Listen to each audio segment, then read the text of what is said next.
Hello, my name is Kaylani, and this is our first ever TickTalk podcast. And Mhm. today I have a teacher with me here today to discuss technology and kids and also what she thinks about our TikTok watch.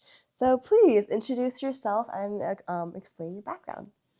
My name is Kim, and I am a elementary school teacher. I've been teaching for 24 years. I have taught third grade all the way up to eighth grade. And I have one child.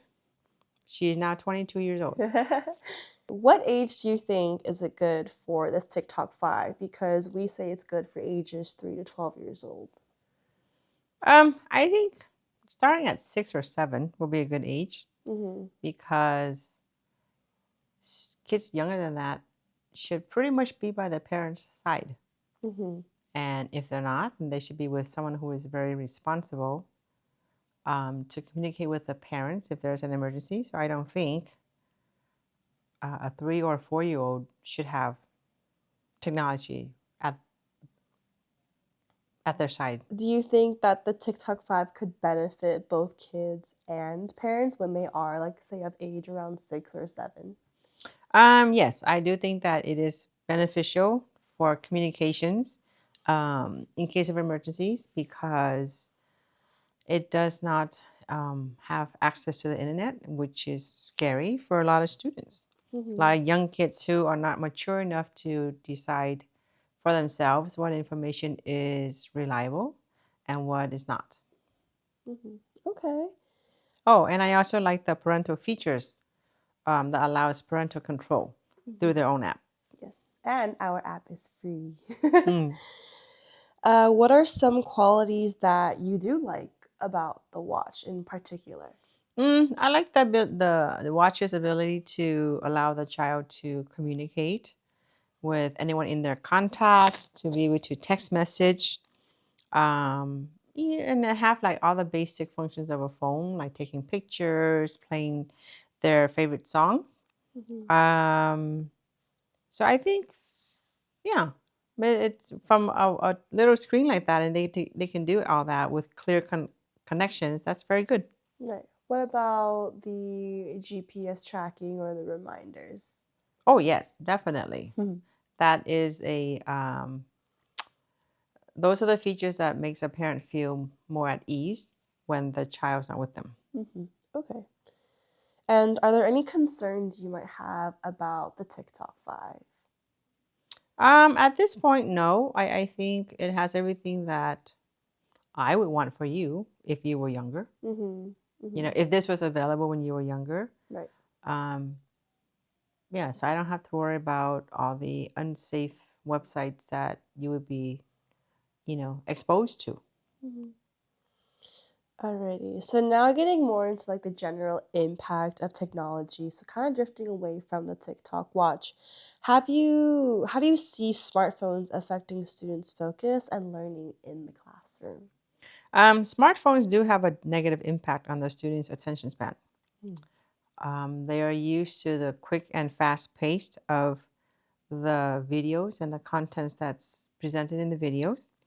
Whereas in the classroom, we teachers cannot compete with that.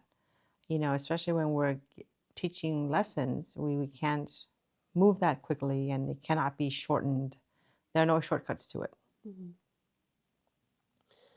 What age do you think is appropriate for a child to have their own phone and why that age?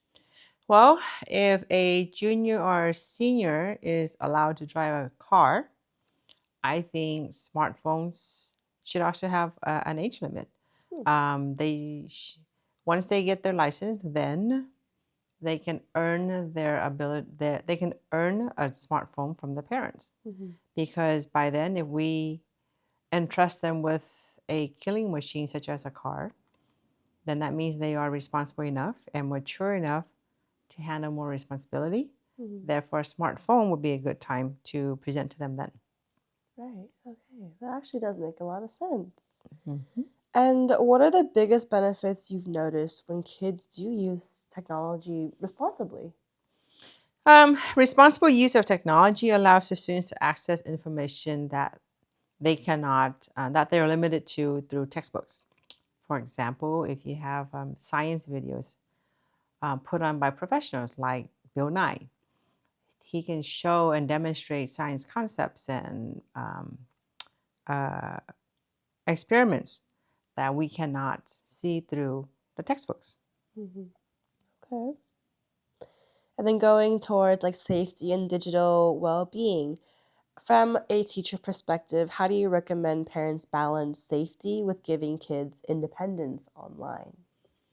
Well, first, parents should talk to their child about internet safety, responsible use of the internet. And then at home, there should be like a public place with high traffic, like in the living room or the dining room, where anyone can walk through and see their screen so that they're not on, a website that they know that shouldn't be. Hmm. And then that allows them to be naughty. And so, and also letting the child know that, well, each time that you use a computer, I would check your history. Hmm.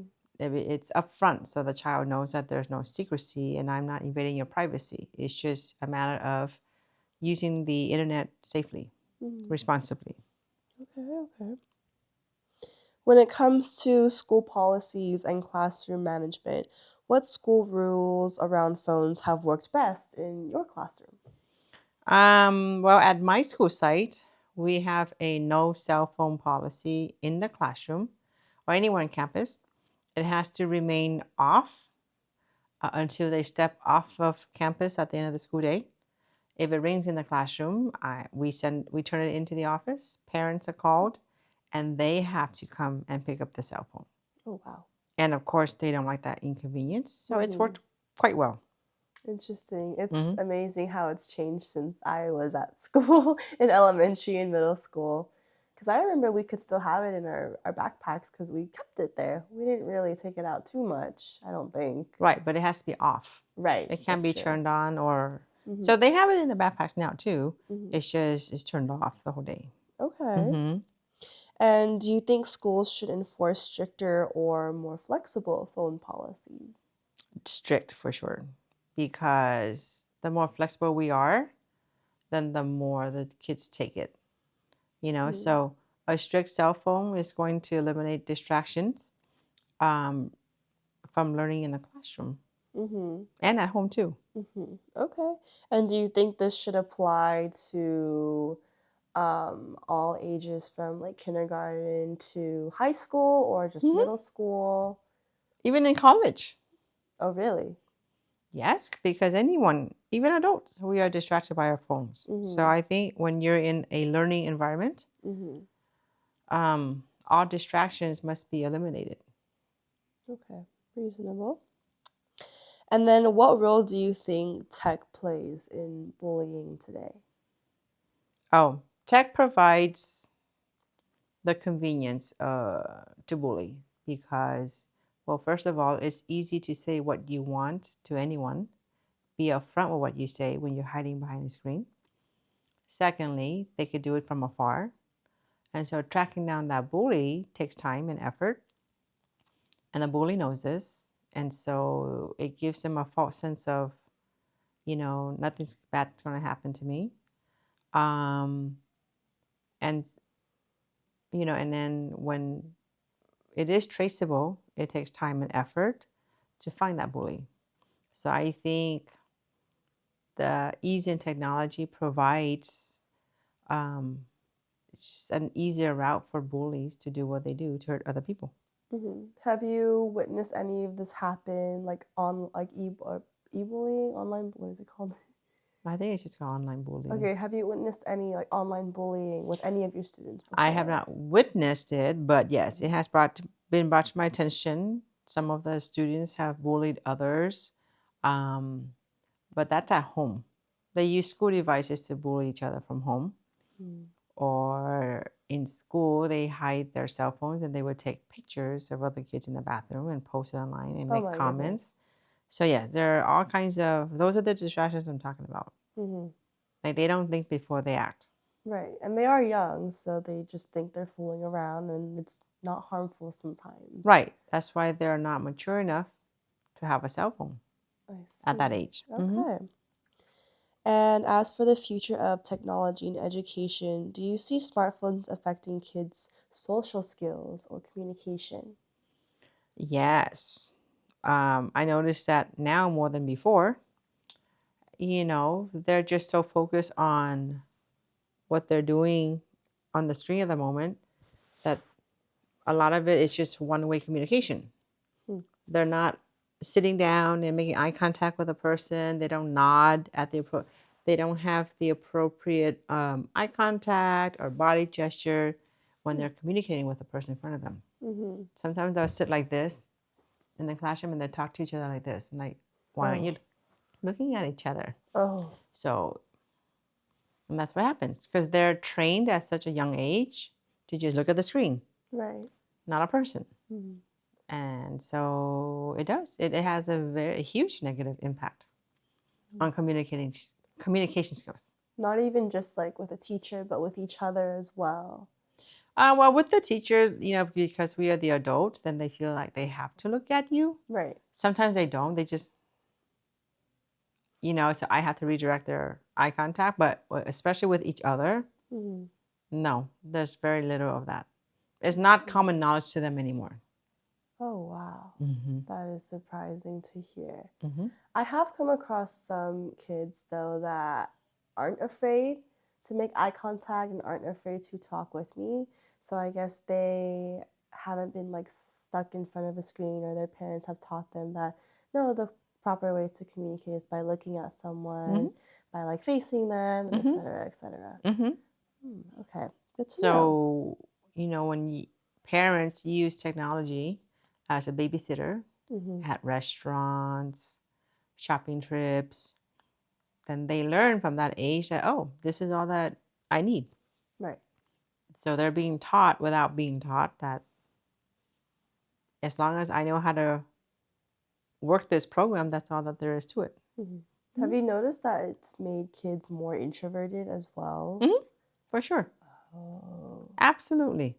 Mm-hmm. So in class, when it takes more effort to teach them how to communicate, Mm-hmm. how to listen to each other, not to cut each other off, and that it's okay to agree to disagree without yelling, without fighting and arguing.